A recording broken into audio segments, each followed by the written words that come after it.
Hello everyone and welcome back to the official Scottish Rugby Podcast together with the Royal Bank of Scotland. On the show this week we are joined by former Scotland stars Greig Laidlaw and Johnnie Beattie. Okay, well, joining us now on the official Scottish Rugby Podcast is former Scotland captain Greig Laidlaw and former Scotland player Johnnie Beattie. Gents, thank you very much for joining us on the podcast. Now, I know you're both in France, but you're both in different parts of France, so I'll come to you first, Greig. Where are you and how are you getting on with the whole situation? Yeah, firstly, thanks for having me on. We're in Clermont at the minute. We just stayed put once everything went into lockdown with myself and Rach and the two boys. So we're doing okay.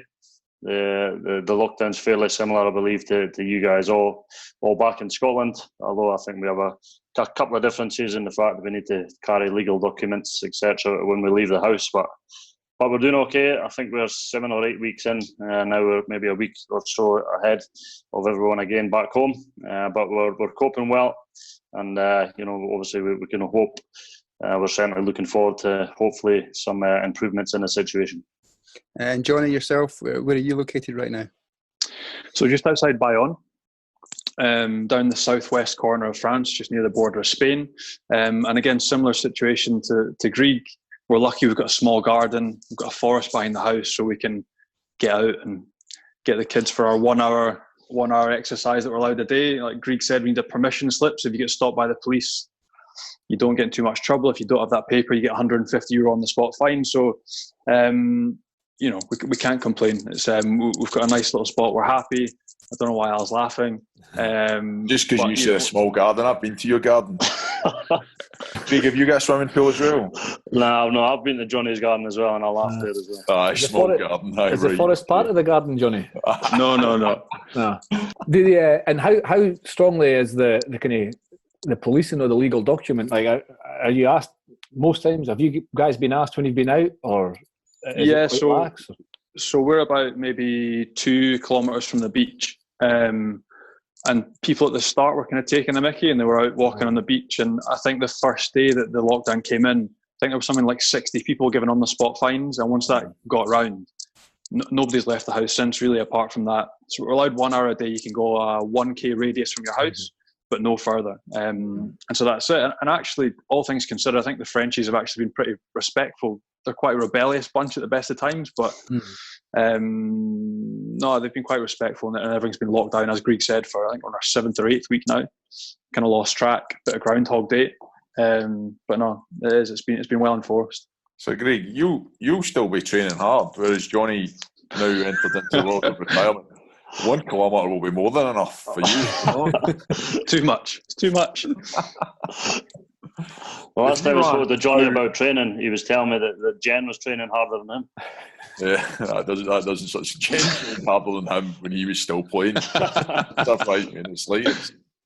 I suppose that leads us on to, like, if we've got a French team this week anyway, like, you'll both have some similar experiences of playing in France, but quite vastly different experiences of playing in France. John, you've been at 2 or 3 different clubs. Greig, you've been at Clermont, your entire time in France. It's got a kind of international influence really with coaching staff and directors of rugby.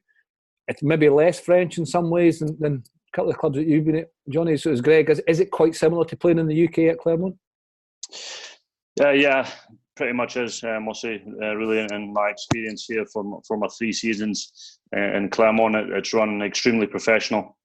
Right from the way the club's ran, from the president to the team manager to the coaching staff. It was all very similar to back home. As I said, real professional. We've got excellent training facilities at the club, probably some of the best in the world. And I think everything just about the club is the way it's run. It's been an excellent experience on that front. So certainly nothing to complain about. But you do hear some different stories. I'm sure Johnnie, with being around a couple of different clubs, has got a few more interesting ones than myself.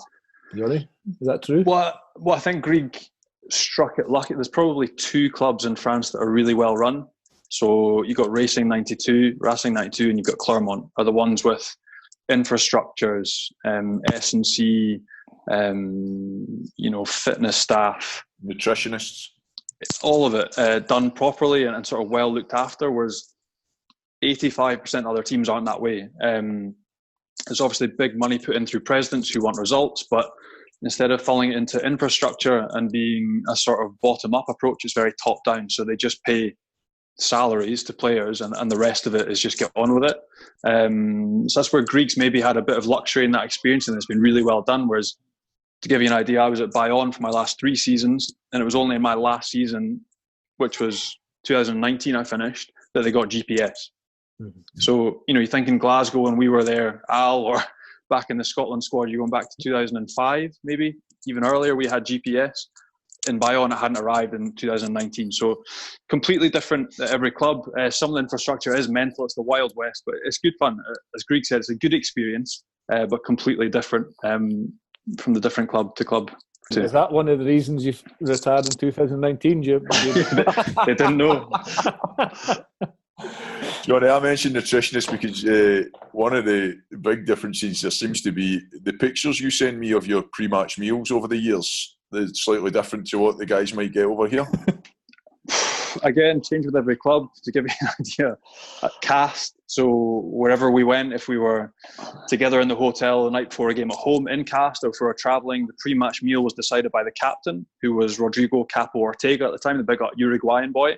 What he said went. It was very old school. So up until my last season in Cast, which was 2016, the pre-match meal and the night before meal was steak and chips, goat's cheese pizza and Coke. And it didn't change, irrespective of where we went. That was it. And they're pumping in millions into salaries and redeveloping their stadium, but just the little things weren't looked after. But good fun, as we said, and an experience. Knowing you, Greig, and knowing your personality, I think it's probably a shrewd choice to go to Claremont, but I would have struggled. I think you would have struggled in that kind of bit different environment and some of the stories that Johnny's on about, wouldn't you? That would just have frustrated the life out of me. I would have lost the head. Yeah, I think that was probably one of the reasons I ended up coming down to Claremont, Mossy, was the fact that I'd heard a few stories, whether it be talking to Johnny, whether it be talking to other Scottish players that have played in France over the years. And at the time, I was talking to another couple of French teams, but I think Claremont was the right fit for me as a person and as a player. And I would have become a bit too frustrated, I think, with hearing some of these stories already that Johnny's telling. I would have probably lost the plot, and the Frenchies would have been wondering who this crazy Scotsman was just screaming and shouting. Johnny, from your experience then, when you've got some of this in place, it will therefore land on some of the players like you personally would have had to make decisions to make sure that you were pushing yourself, whether it's to be playing as best you can for the clubs or international honours. Richie Gray's another one. So Richie, was you at Castro? It was Castro, wasn't it? Yep. And I remember you telling me when we were over, he ended up with a walk bike and a rowing machine in his house. Yeah. And having to do all the extras, all the fitness. It was almost frowned upon at the club. He did it all behind closed doors. Yeah, and that's a credit to Richie. I didn't have a walk bike or a row at my house. But Richie, the way, and his brother's the same. They're so internally driven, so ambitious, and they want to do so well and push boundaries, whether it's physically or what they're doing performance-wise on the pitch. He absolutely flogged himself. And I would go with Richie, and after training, we would do, like it was Neil Potts. Pottsy at the time was the S&C coach of Scottish Rugby. He'd send us programmes. Like, we'd send him our GPS stuff that we had at Cast and be like, what are you doing during the sessions? And he would send us stuff to do afterwards on the pitches. So the French boys would laugh at us if we go and do Malcolms and down and ups and stuff that they thought was ridiculous. But that was just one of those things that you had to do if you wanted to push on for international stuff and play to a decent standard and lead them to another extent. So there's so many different aspects of culture and values and training that they hadn't been exposed to. That was actually a good part of being over there, was that we'd been exposed to things with Scottish rugby that you could try and teach or encourage young kids that are coming through the French academies to sort of live a different way or try to do things different. So that was quite cool. And just on that, guys, playing in France and then coming back, Johnny, when you were playing up until 2015 in Greig just last year, that transition to go from the French format back to Scotland, how challenging is that? Because it sounds like it's two completely different worlds. How much of a challenge was that for you? Yeah, I think that's one of the challenges of being away and playing playing in a different country, obviously, Jamie, is the fact. One is the travel. I mean, it doesn't sound much, coming back from, France. It's not too far away. But for example, I can't get any direct flights out of Clermont. I have to fly up to Paris and then Paris over to Edinburgh, and just the slight changes in that. Whether you've played a game and then you're jumping straight on a plane to come over to training. And you probably miss out on a little bit of training back in Scotland because you have to sometimes come back and play in France. So that was probably one of the difficulties, and also probably more so in maybe Johnny's experiences, because again Clermont is really well run in terms of their S&C programs and all that sort of stuff. So I always felt I was in really good condition coming back to play for Scotland. But as you've heard from Johnny there, whether it be somebody like Johnny or somebody like Richie, having to do that extra work to make sure they're in great condition to come back and play. And that's just the way it is. And certainly in the top 14, it's with a lot of different clubs, it's just played probably differently, slightly slower, or definitely slower, a little bit more attritional. And that's just the way that it's managed. What I found really hard with that, Greig, was it was the recovery days. So say if you take the Six Nations, for instance, you play on a Saturday, wherever you are, Cardiff or you're in Edinburgh, was normally like boys would be feet up recovery, getting ready to go either for a training week or, it'd be a training week in the fallow weeks, for instance, whereas irrespective of where you were, what happened was you play a game, you got absolutely beaten up physically in a Six Nations game because it's a huge effort. On the Saturday, the Sunday, you then be straight on the first plane in the morning, so you probably hadn't slept. You spend your recovery day, which would normally be biking, massaging in a pool, trying to get yourself right and fix yourself. But we'd be back in a plane doing 2 flights. You'd arrive back at the house in Montpellier or in Cast or for you, Greig, in Clermont on a Sunday night. And then Monday morning, you'd be expected to be at the training ground, prepare for another game at 8 o'clock. And that was exhausting. Johnny, you're gonna make me cry in a minute. Like, I'm feeling really sad. So when you get back to France and you've done that travel day, and it's 30 degrees outside, do you go for a swim in your own swimming pool, or do you have to go straight into training? When you've got Mario Ledesma and Fabien Galtier screaming at you, it doesn't matter. No, I do. I get that point, and I remember that. Even considering things throughout my own career, the international rugby becomes harder because not only the travel, but even just not getting a week. The amount of games that you guys play when you're playing in France is far greater than you would play if you were playing in Scotland. Like, there's one thing we do, for me anyway, we do really well in Scotland is we look after the players that are playing international rugby incredibly well, so you don't have to play so many games. But I suppose you take the rough or the smooth when you go and you play somewhere else. Yeah, that's definitely it's a big challenge, and sort of what you talked about, Alice. I definitely agree that certainly back in Scotland they look after the players well, and it's vitally important. I think Ireland have obviously done that well over the years. Somebody like Wales, and that's probably shone through in the way they've performed. So it is one of the real difficult things of playing in a different club, playing away, is that travel back. And certainly in the big competitions, your Six Nations, your fallow weeks that Johnny touched on there, is that recovery. And as soon as you get back into Clermont training on a Monday morning, you're into a different week. It's how Clermont train, it's back to the calls. So mentally it's quite hard as well. But then that comes down to the control element I was just going to touch on as well, Greig, is that so like Scottish Rugby is controlled by the Federation, so Scottish Rugby looks after its own players, and the important bit is they've got recovery protocols. There's the amount of matches that you can play. You've got, 4 games you have to rest after the 4th game in Scotland for Scottish boys? If you start 4 games, you're out of it. Whereas in France, you're paid by a president or a company. They want their pound of flesh. They don't care about the national team. There's no interest over and above the club. They just want to get as much out of you as they possibly can for their buck. So that's where the choice has to be made for a player, in that you go away for something different, or a different experience, or you stay home, you get looked after well, you're prepared well, and you can play as well as you can for the national team. Like, to give you an example, a guy like Fulgence Ouedraogo or Francois Tranduc at Montpellier, like, they were playing at least 25 games between top 14 and Champions Cup before they even got to international rugby. So when they got there, they were absolutely exhausted. So the French team's always going to be hindered by the system that they have versus how Scotland can control and get the best out of the players that they have.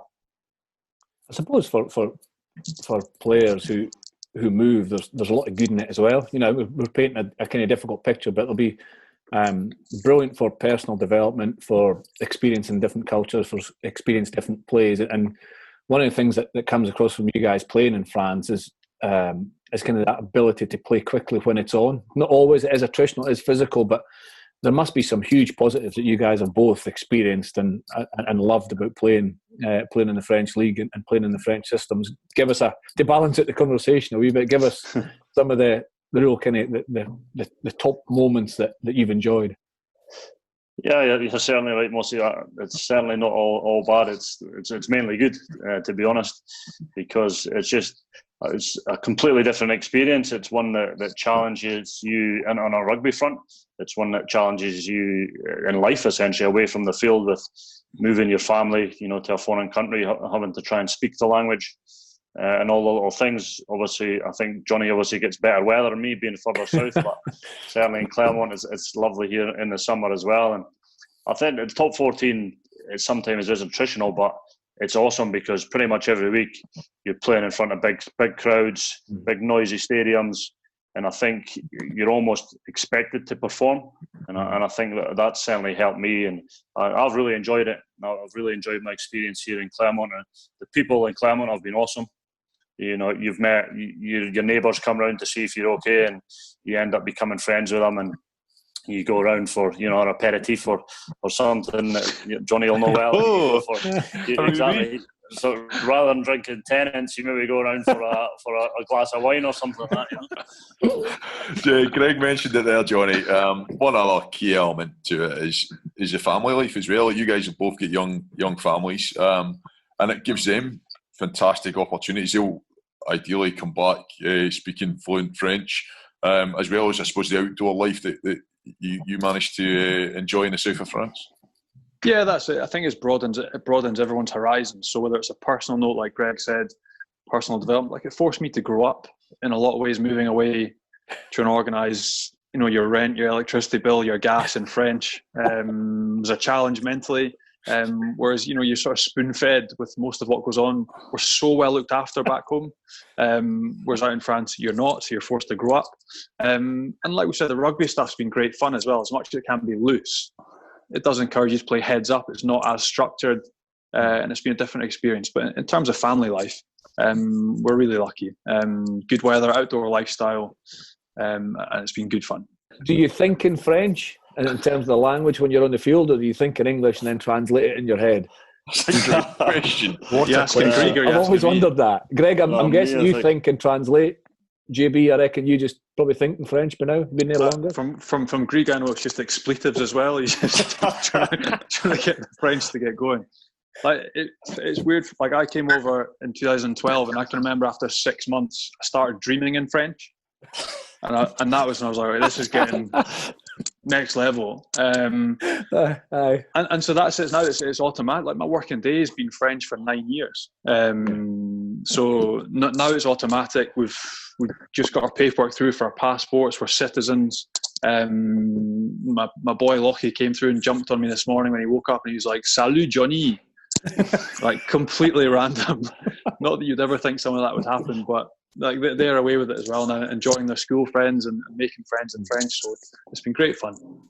Yeah, that's again, it's one of the huge positives, Johnny, isn't it? And I think as the kids, and certainly my oldest boy, Rudy, now he's 5, and he had a phone call or a FaceTime yesterday of one of his friends from school wanted to phone him. So, the dad gave us a phone, and he was, speaking away in a little bit of French, and that's the side that's awesome, and that's part of the experience you're never going to forget.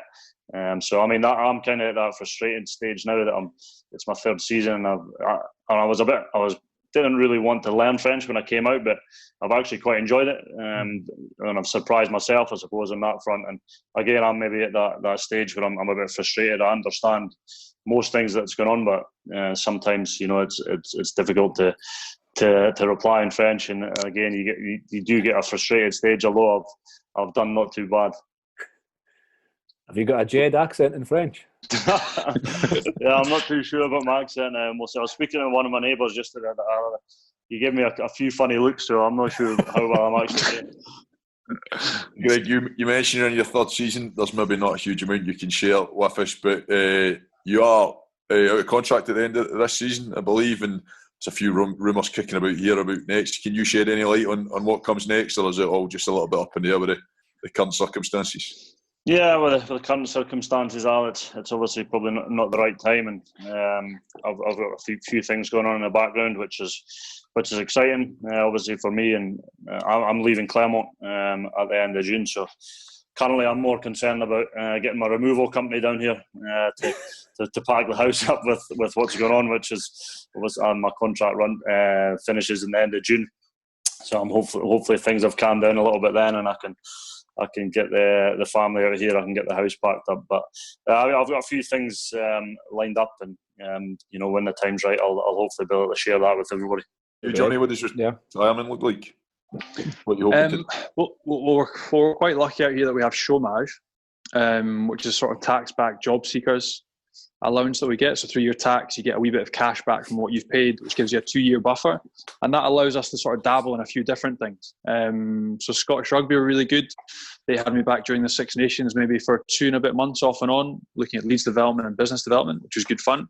Did a couple of leadership consultancies in Scotland and one out here as well, and dabbled in a bit of commentary and media stuff. So that's the sort of luxurious part of finishing in France, is that you can try a few different things and see what floats your boat. So everything's on pause just now, obviously, as it is for much of the world, but looking forward to getting back to work and trying to see what the future might look like. So Greg, Johnny did 3 months working in the commercial team in my world. I was his boss, Greg.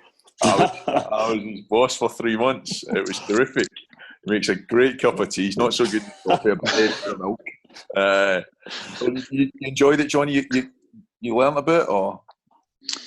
Yeah, it was good. It was don't say no. No, it was eye-opening. It was also, again, having been a player and gone through the system in Scotland, I never really appreciated or never really saw fully what the other side of the business looked like. And that's where it was interesting, just to sort of gain an insight and spend some time with the business side of the company and see what that looked like. So it was really enjoyable. Learned some stuff, saw some stuff that I had no idea went on, and didn't really understand how hard everyone worked behind the scenes. So up my appreciation in that respect, and it was enjoyable, and met some good people too. So it was good fun. Johnny's obviously retired fully from rugby. You made a decision to retire from international rugby. How was watching the Six Nations this year for you? I remember talking to you about it in December, and you weren't sure how you were going to feel about that occasion. But talk us through the emotions or what you felt during that period of time. Yeah, I think it's a real strange time as a player, and a difficult one as well, I suppose. And a lot of players, probably don't admit that. And even though it was the right decision for me to call it a day when I did, and I'm happy I've done that, it's still a strange feeling, because you want to still be involved in playing for your country, because it's such great fun, and so it was difficult. I never watched probably all the games. I'll be honest with you. The first week I decided to go on holiday instead and try and get out of the way, which was enjoyable, and get a bit of family time. So, but yeah, apart from that, obviously you're cheering for the boys, and you're right behind the group, because we all want Scotland to be successful on that stage. And obviously there's still one game left in the tournament. Hopefully we can get that finished off, and if they can get a positive result down in Wales, I think they'll have done all right. They played really well in the last game against France. It gets easier, Greg. I don't know what the others think, but it is, like, Greg's underestimating there. It is so hard once you finish to watch, because you still feel so close to it. The further away you get from it, the easier it gets. But I don't know about Al and Johnny. It's when you step away and then you see it, you're all right. Yeah. Just go for a couple of laps in the pool, you'll be fine. Exactly. No, honestly, I enjoy it. Like, the nicest part of this year was coming back and actually coming to the game day experience as a fan, which I thought would be really hard, but I loved it. What was the best bit of being a fan? What was the best bit about going to BT Murrayfield? So the bits that you don't see as a player, so enjoying the sort of warm up to the game, arriving at the ground, seeing everyone arrive, and part of the atmosphere building that you don't get to see as a player, and actually the sort of spectacle or the game itself, which you don't. I always found the pressure of being involved in it, or the negativity, would be my my overriding factor, whereas now you can just enjoy it as a spectacle, as entertainment, which you never really get to do as a player. So I've managed to flick a switch. I'm all right. I suppose you're right. As a player as well, I don't know you guys, but the only bit you really enjoyed was, well, not the only bit, the bit that sticks out of enjoyment was if you'd won, and it was the last or the first few minutes post-match where you'd won, you'd celebrated it, but then your mind goes on to the next match. You wouldn't be able to enjoy the whole process of the game because you were so focused on doing what needed to be done, under pressure the whole time. So as a fan, you do get that enjoyment for the 80 minutes. As a player, I don't know, you get enjoyment for 5 or 6 at the end, and then it's head down and into next week, isn't it? I'm still dreadful. I don't enjoy the 80. But now, even as a fan? Unfortunately not. For us, Mossy, game day we're working, so we'll be busy in game day. We'll be running around doing different things. And to be fair, like Johnny was with us in the business club and in different suites and doing, you know, different bits and pieces in the game. So for me, it's very, very busy. It's probably the busiest day, and it's a much longer day than it was as a player. You're in about 5 hours before the players arrive, and you're still there about 5 hours after they leave. But I can't sit yet and enjoy an 80 minutes. Like, I'll sit and watch it on telly, but see, when I'm sitting in the stadium, I'm not quite there yet. Now I hope I get there, because I want to take my kids. I want to take my kids as a fan, but at the moment I'm either still too close to it or I just see it as work. Now I don't enjoy that. I want to get past it. I enjoy going to watch live sport. Like, I go down and watch Alan Glenn's play and take the kids down. But from the Glasgow or from a Scotland point of view, not quite there yet. And just on the retirement as well, I guess, international-wise, you guys were privileged in the sense that you got to retire on your own terms as well. There's a lot of players that go through retirement, you know, through injury or other forms. So I guess the positives for you guys is you managed to do that on your own terms. Yeah, very much so, Jamie. I think it's a huge part of a player sort of stepping away from the game. If you can do that under your own terms, I think it becomes so much easier to take. I mean, I've played with a lot of great players over the years, and good men have, you know, sadly had their careers cut short through injury, and a lot of it's just simply down to luck, really. Mm-hmm. So I feel very privileged to have been able to do that, is step away, certainly from international rugby under my own terms, and I think that makes it that little bit easier to accept it is when you're not in it. And, you know, just coming back to Mussy's point, I definitely was probably the same as you, Mussy, in the fact that, you know, literally that last minute after hopefully won a game is pretty much the only thing I enjoyed. It's funny because, yeah, it's what you live for. And it's that sort of exhilaration, that feeling of, you know, whatever it is, euphoria after you win that game. But then after a couple of minutes, you're like, oh, you know, we need to win again next week, and then it's back into the same cycle once again. Mossy, did you actually officially announce your retirement, or are you like Johnny now that you're still available for selection? No. I was officially announced. I am. It doesn't mean you can't come back out of retirement. It just means I did. I did in December 2011. Johnny, you didn't announce an official international retirement. No, I think Vern Cotter just retired me. It worked the other way. Cheers, Vern. Yeah. My last game. What was your last game now? Japan 2014 or 13. On tour out there? No. At Murrayfield. I know. Yeah, Autumn chess game. That was my first game. There you go. Your first. So look at that. My first year last, eh? My view on it was, because I was still playing in Scotland, if I was to get selected, I would be delighted to go along there, mate, and play. Like, there was none of the travel involved, so I didn't officially retire it. I did, however, get a huge cheer in that game coming off the park. I'm waving. Get him off. Exactly. Just delighted you were going off, like. Fantastic. And then I realised about halfway off the park, the cheer was because Richie Gray was coming on, going off. So I probably should have seen the writing on the wall. Did you score in that game, Greig? No? I did, I thought you did, Yeah. That's incredible. Ewan Murray was about 2 metres offside, and he made a bit of a gap for me, and managed to sneak through. As Ewan was probably shouting something ridiculous at the time. The worry with that is he wouldn't realise he was 2 metres offside. It would go down as an assist.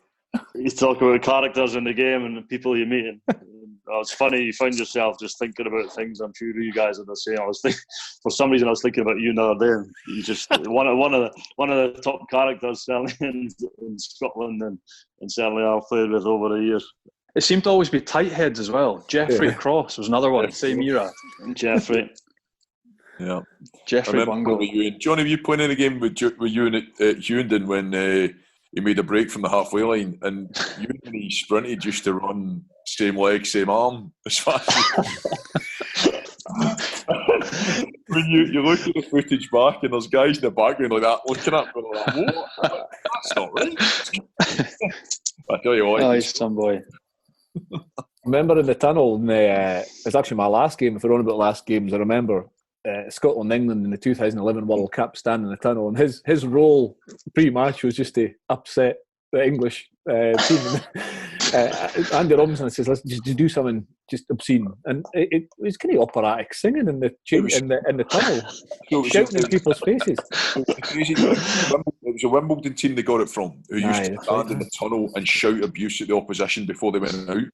So Robbo and Richard Cox, the psychologist, had come to me in the morning and said, "We think this might be a good idea to do at the World Cup against England." And I was like, "Oh, I'm not sure about that." You were like, yes, Uncle Andy. Yes, Uncle Andy.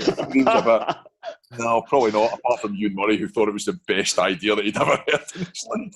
So as Mossy says, he was shouting and bawling in the tunnel as we were about to go out and play England. I mean, it was unbelievably surreal. But then he just burst into song. I'm sure the crazy gang weren't singing. That's where the plan was flawed. He burst into operatic song at one point. I'm like, no, you come on, get back to the growling.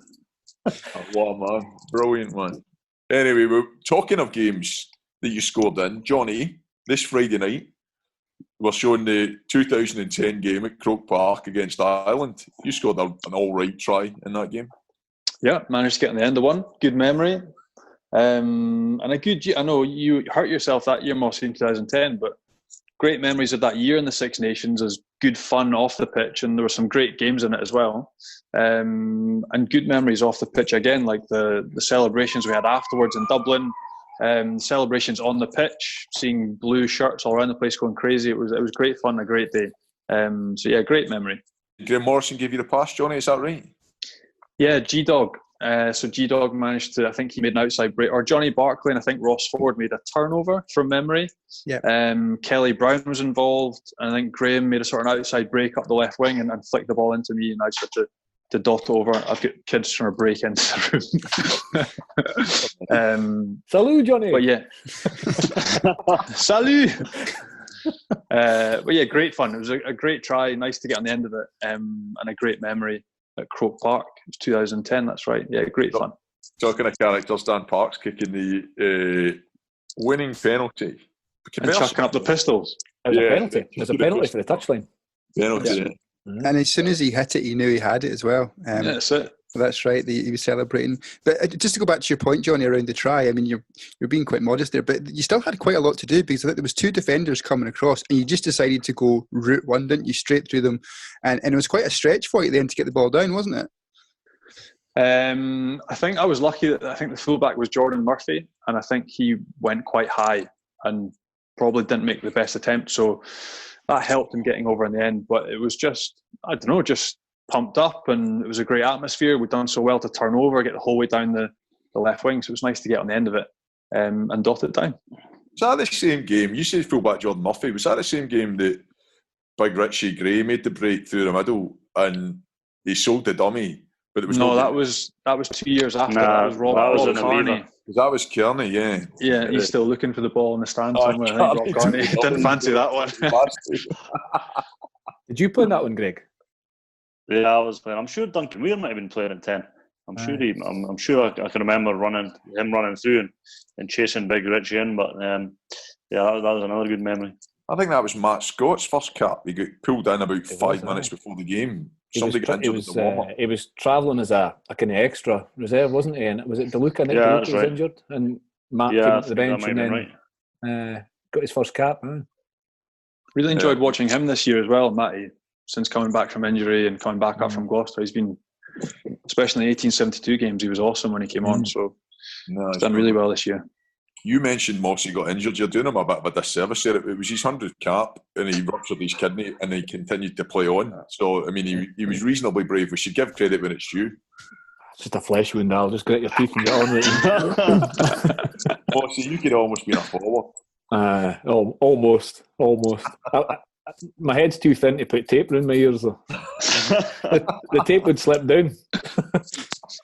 We talked about that game in 2010. It's obviously a significant game for those involved. But, come to you, Greig, first. What other game in particular stands out for you? Just whether it's a moment on the field or maybe a moment off the field, but what jumps out for you? Well, it's a difficult question. I think you think back and there's so many ones that sort of spring into your mind, but maybe two really that sort of come to my mind pretty quickly. That would be my 50th cap when we beat France at Murrayfield. We hadn't beat them for I think closing in 8 or 10 years or something. It was a special occasion for me. I remember Gav Scott and Vern at the time, I guess it was, had organised Gary Armstrong to come in and present me with my 50th Test jersey before the game and stuff on the team run day. And obviously Gary was a big hero of mine growing up and a massive idol of mine. So that was certainly something that sticks in my mind. And then, must have been a year or 2 years after that when we won the Calcutta Cup at Murrayfield. I think again as a young Scotsman, Scots boy has grown up. Certainly where I grew up in the Borders, playing against England was the biggest game, and to be able to do that at Murrayfield was a great experience. I've written down the Samoa game in the World Cup 2015, Greg, at St James's Park. That must be up there as well. That late try. That was up there, must say as well. I think the World Cup was an awesome experience in 2015. That the fact that we had the 2 games in Newcastle almost felt like a home game. The travelling Scottish support was incredible. I really enjoyed that game. It was probably a bit more stressful than we'd planned. We never defended like we'd planned in the week. But again, that's just one of the things you have to adapt and overcome. You plan all week about doing this, and we kind of went off script a bit, so we managed to rescue the game and get over the line and get the victory. Mm-hmm. And Johnny, any other games jump out and stick in your mind? I think 2010 as a year was really good fun. So that Six Nations we performed well. I think we toured that year in Argentina as well, which was a great tour. We had a great laugh out there, won 2 games away from home, which hadn't been done in a while. I think almost the kind of the time that it was as well. I think since I've stopped, it's become a lot more intense and a lot more serious. There was still a lot of fun to be had off the pitch way back then as well. So just sort of feel lucky to have been part of it in a sense. And now I guess the sort of resting memory, not because it's a real mixed bag. You get memories when you finish in terms of injuries, games lost, games won, experiences. We're really lucky we got to go around the world and travel and represent Scotland all over the world, but it's the people that you do it with. So I came through with Greig. We were 16, 17. We came through age grade together. And then to go off, be playing in France together, or to be on the other side of the world playing for Scotland together was incredible. So it's the people that you come through with and the friends that I've made along the way, I'd say, are the sort of lasting things, or the things that I'm looking forward to in 10, 20, 30 years, meeting up with everybody and having a beer and chewing the fat. That's been the best bit about rugby, definitely. Which your many left-footed spiral kicks was your favourite of your career? Edinburgh, Glasgow, Murrayfield. I'll tell you which my least favourite was. Spiral kicks. We're playing Toulouse at Firhill. That'd be my one as well, mate. Well done. 5 or 6 points down. We're chasing the game, but we're still in it. We've got an opportunity. The clock's ticked over 80. Johnny's in the backfield in the 22. And you never knew what Johnny was going to do. I'm sure in his first cap against Romania, caught the ball in the backfield and put it up and under, and I'm sitting there like, wow. And he kicks one off the left foot up. So, I mean, it was perfect. It probably went 60 metres up the touchline at Firhill into the first row of the stand. And he's celebrating, tapping himself in the back, and we're all looking at him going like that. The game's over, Johnny. I've just lost the game. He didn't realise the clock had ran over 80. And then all of a sudden, bearing in mind we're playing at Firhill and there probably wasn't a clock way back then. But I can remember, mate, again, to add, I can just remember as well, it was Parks, he chucked the ball into the middle of the pitch to me and said, use it, and I thought he meant knock it long. No idea. Game away. You get the ball from Parksy, that's not what he's asking you to do. And I can remember knocking it, being pleased as punch for about 30 seconds, and then wanting just the pitch to open up and me just to fall through the middle, just booing. And that was just my teammates. You got Toulouse boys celebrating. Embarrassing. So tired of the GOAT team. Cheers, Al. Horrible. Johnny, when you moved to France in 2012, did you ever think that you would still be there 7 or 8 years later? Is that always the plan for you? I think once you leave, unless you're an absolute rock star like Mossy, who went down to Gloucester, or like Richie Gray, who's been out in Toulouse, I think if you make the decision to leave, it's quite hard to come back. Like me, as a young boy growing up, we would come out on camping holidays and all sorts down here, and I saw the way of life and culture and attitude to food and drink, and I wanted to experience it. And I knew that growing up watching Heineken Cup rugby on the telly at the time, so Champions Cup now, you'd see Biarritz and Toulouse, and I'd kind of had my head set as a 16-year-old, even though that I wasn't playing professional rugby and it wasn't even on my radar. If I ever got the chance to go and do that type of thing, I was gone. So I had a chance to go in 2010, chance came up to go in 2012 to Montpellier, and it didn't take me long to think about it. And I think once you've made that decision, there's not many coaches that after trying to resign you are going to take you back. And so that was it. I sort of understood that once you go, you're off to broaden your eyes and experience something different, and the chances of coming back were pretty slim. I obviously hoped that I would still be able to come back and play international rugby, which I was lucky to do, but once you leave the club scene domestically, then there's not much chance of coming back to play your pro rugby in Scotland. Do you agree with that, Greig? I mean, you obviously ventured down to Gloucester first and then over to France, but is that a similar thought process for you? Yeah, I think it's similar. I think I've sort of always looked at the fact that you go, you try and experience something new, and if you don't like it, essentially you can return home. You know, whether that's to be play rugby, I'll always see Scotland as my home, and I'll eventually always settle there. So I think it's just awesome to get away, to experience something, and I think just the way it's worked out for me, going down to Gloucester first and foremost, I enjoyed my time down there, and then I had the opportunity to come out to France, and I just felt that sort of slightly maybe easier transition for me as one as a player, and probably two, more importantly, as a family was slightly easier because I'd been away in Gloucester for 3 years, and yes, it's not a million miles away in terms of distance, but essentially you're still away from home. And I think for Rachel and the kids, they sort of had that experience of being away, so to make that different, that transition over to France, where obviously the language is different, was a little bit easier. So it was certainly, we really enjoyed the challenge, and I think maybe looking at the way that the markets are and stuff now for rugby players, Johnny mentioned superstars or whatever you want to call them, players at the top of their game, and unless you're a player really at the top of your game now and playing some excellent rugby, it's going to get harder and harder for Scottish players or to move away, because in England you've got EQP, English qualified players. In France you've got the thing called the GIF, which is French qualified players. And certainly from my experience this season and the way Clermont are planning, you have to get as many GIF qualified players into your squad as possible, because I think they're now going to deduct points from the league if you don't hit your GIF quota going into next year, and then there's going to be monetary fines as well. So it's closing up a little bit in terms of that side. So I'm certainly delighted I've been able to come away to France and play. That's it. I'm not sure how many more, in terms of British kids, I'm not sure how many more kids are going to get the opportunity to do it at that level, which is where we've been super lucky to be given the chance, because I think, like you said, now that window is about to close. So unless you're Finn or you're Greig Laidlaw, I'm not sure there's going to be spots for sort of middle market blokes to be coming across. I mean, there's still a few boys over. You've got Scotty Newlands that's over here. He's coaching down at Valence. You've got Andy Cramond, who's at Van. So there's still Scottish people in and around French rugby, but I think, more general terms, the amount of foreigners that have been in the top 14 the percentage is going to shrink massively over the next 2 years. So we've been really fortunate to get out in the first instance, Greg, and to have had a decent stint, the pair of us, definitely. I think it's worth pointing out as well that, as well as the obvious benefits from rugby, from lifestyle and the family, there's benefits for mates as well. Like Johnny and I were always good friends, and then Johnny got a house with a swimming pool in the south of France, and now we're best friends.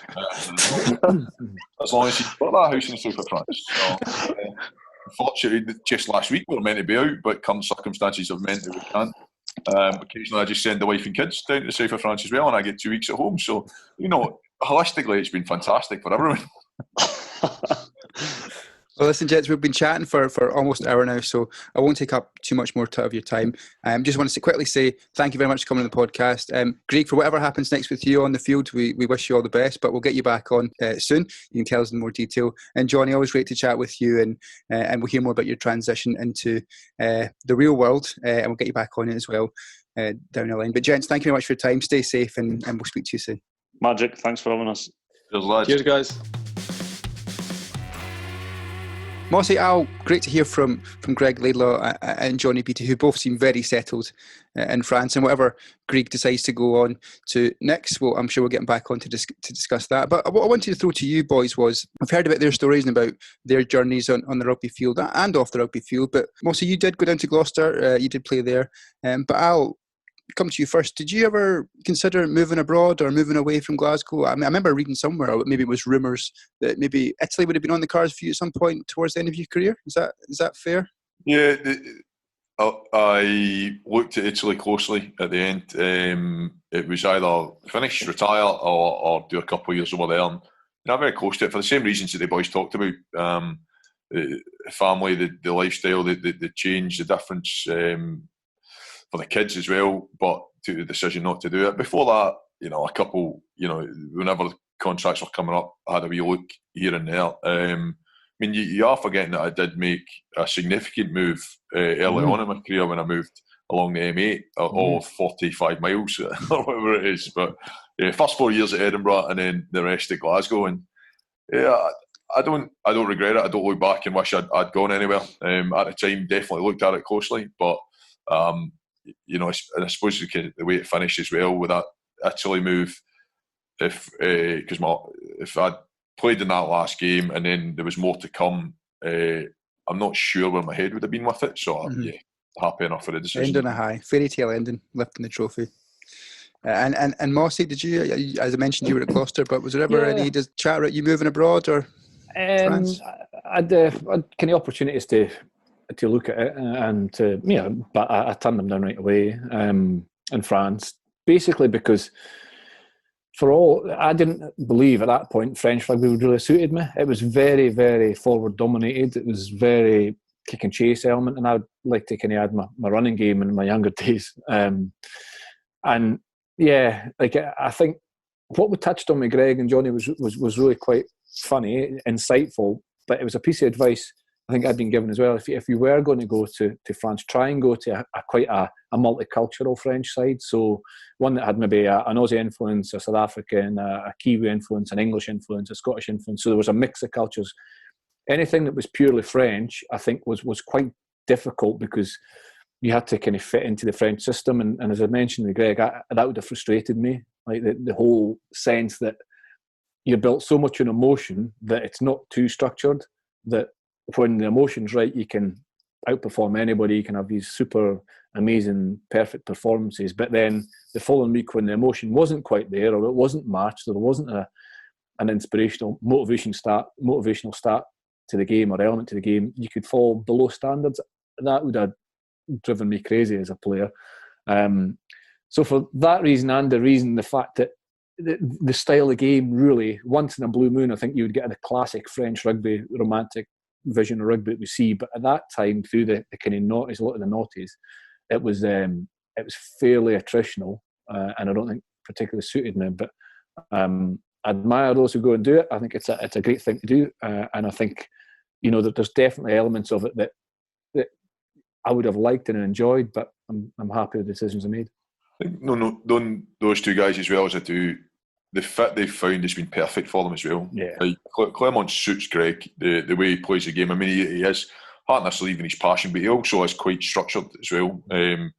Johnnie, probably completely the opposite. Now, Johnnie, one of the big changes I've seen through Johnnie over his time in France was that he went in and he instantly kind of fitted into the French culture. And it could have been detrimental for him. But what he then, and he talked about, I think he said he grew up, what he did was he actually then took the opportunity to lead. So a lot of the stuff that he'd learned, he was grabbing and he was moving the club forward, especially his last few years at Bayonne, where he was skippering them as well, leading a lot of the off-field stuff. Whereas if Johnnie had stayed, say he was at Claremont, say he'd stayed in Scotland, he probably would have sat, reasonably high up as far as that leadership, but certainly not grabbing it himself. So it was brilliant for him, for him personally, as well as for his rugby development. So I think, like to Moss's point there, whenever you're weighing up these decisions, you've got to look at times selfishly as, does this get the best out of me? Am I going to go there and be able to bring out either on or off field the best person I can be as far as a rugby player is concerned? And I gave him Mossy. It was never one that I looked at any of the moves that I had the option of and said it's going to make me a better player or it's going to bring more out in me. For me, that was staying where I was. Another thing about Greig is as well, he's actually gone to Claremont, where the darling of Claremont is in his position in Logan Para. Ever since Rougier retired, he was Mr. Claremont. Then it was Para. So Rougier maybe retired two seasons ago, something like that. But Rougier has been the darling of French rugby, the darling of Claremont rugby. He represents that area so much. And Greig's gone right in head to head with their biggest stars, really, the biggest local stars. So that it doesn't, we shouldn't think that Greig's chosen Claremont to be, yes, it's suited him, it's fitted him, but there's a massive block ahead of him. He's met head to head and he's fought his way in, and that deserves huge credit as well. Now, Al Mossy, there's still a lot happening in the rugby world at the moment. A lot happening at home here at Scottish Rugby. A couple of leavers making their way out of the clubs. We'll start with Glasgow. Al, DTH fandom ever, will be leaving the club at the end of the season. You know the guy well. Just talk us through what he's like as a player and what we maybe expect to see him do next. What he's done in a Glasgow shot is phenomenal. He had a spell away, went down to the Scarlets, and to be fair, he was brilliant down there as well. He was never a guy you want to play against. He's been through a journey, and if you ever hear him speaking about what Glasgow's done for him, it's where he's brought up his family. It's been absolutely his home, and I know it's a big tie for him to leave, but like going back to his rugby, a guy you would always want in your team. Just a battler, like all the skill in the world, but a battler as well, like huge amount of heart. Score tries that he shouldn't really score because he's always had that extra bit of fight to get over the gain line. I can't speak highly enough of him. He's done a huge amount, not just in that Glasgow shot, but off the field as well. His work ethic's fantastic. He's got a bit of mongrel. There's been a few, it spills over a wee bit of training with DTH. DTH and I came to blows over a game of one-touch football. Utterly ridiculous when we look back at it. We have a good laugh about it now. In fact, I texted him when I saw that he was leaving, or it went out that he was leaving. Just highlighting that day again. But yeah, just an honest guy who's done brilliantly. He's a record try scorer, isn't he? He's scored so many tries. Been a big part of Glasgow for a long time. He's one of the few players that was still playing when I was playing, if that makes sense. A really difficult bloke to tackle. Runs hard, gets his hips low, bashes over the top of you, goes on the outside of you. Great skill set, and it's been a big success for Glasgow. And I think there's rugby left in him, and wish him success wherever he heads up. Yeah, definitely. It's worth touching on what he's done in that Canada shot as well. When Canada went through a difficult journey throughout his international career, and there'd been some low points where he'd have been thinking, I'm playing professional rugby, there's a huge amount of travel involved in this, but he stuck with it. And every time he pulled on that Canadian jersey, he filled out the way he did a Glasgow jersey. The last couple of kind of World Cups, I've covered a couple of Canada games, and he's always delivered, no matter who it was against. Big teams. I think it was the 2015 World Cup. He scored in each of the pool games, I think, consecutive tries and 4 games in a row against big opposition. He can certainly know his way to the trial, and he's been a huge success for Glasgow. Now, moving along the M8, Mossy, there's been a number of changes and developments at Edinburgh. 2 that stand out from Scotland point of view are departures of John Barclay and Matt Scott. Just a note on those two players, Moss. Yeah, it's the time of year, isn't it, where we've spoken about it on a number of occasions, where the plan and preparation looks ahead, and squads change, players come and go, and a couple of, as you say, Edinburgh, certainly Scottish stalwarts and Edinburgh stalwart, Matt Scott and Barks will be frustrated that he hasn't been able to play as much as he'd like for Edinburgh due to that kind of Achilles injury when he came out first. But both cracking players, Matt Scott going on to play at Leicester, and wish him well. It's his second stint at the club after, again, somebody I played with when I was still playing, powerful, strong, quality centre. Grew up as a 10, actually, playing number 10 as a standoff, but was successful in Gloucester, and no doubt he'll be successful in Leicester as well.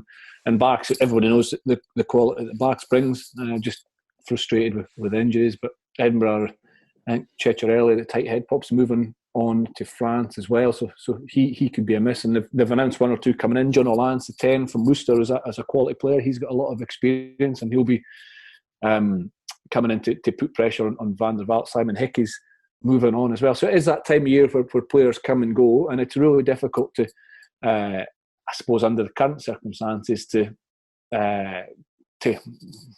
mark it. But looking back at the games, all these players, whether they've played hundreds of times or a handful of times, will have made a big impact at their clubs, and they'll make big impacts whatever they hope to do next. Yeah, absolutely, and who knows where we'll get to. But one of the sad effects of what's going on might be that the players have played their last game for the club, and when you get to the end of a season, aiming for the success, the title, that's massive for anybody that's still in the mix. But you shouldn't forget the ability to say goodbye to people who have been phenomenal, like the ability for the players to do it, but also for the supporters to do it as well. And now that'll be tough for players at the moment as they look, and there's a bit of uncertainty as to whether they know they're going to pull that jersey on again. But yeah, I echo your thoughts on that. Matt's had a great season, and he'll go with a lot of form behind him, and no doubt do well. Barks, I saw he put out his own social media about he is frustrated about the fact that he's not been able to play as many games as he would have liked. He's, I think, pretty confident he's got more rugby in him, so we'll see where that ends up taking him. Another guy who, every time he pulls on a jersey, he's going to fill it regardless of who he's playing for. If you want more information around who's coming in or who's leaving your clubs at Edinburgh or Glasgow, simply visit your club's websites. Mossy, as always, thank you very much for your time. That's all from us this week on the official Scottish Rugby Podcast, together with the Royal Bank of Scotland. We'll be back next week with more exclusive content. Don't forget, the application window for the Royal Bank Rugby Force is now open. To be in with a chance to win practical and financial support to kickstart your club season, search Royal Bank Rugby Force.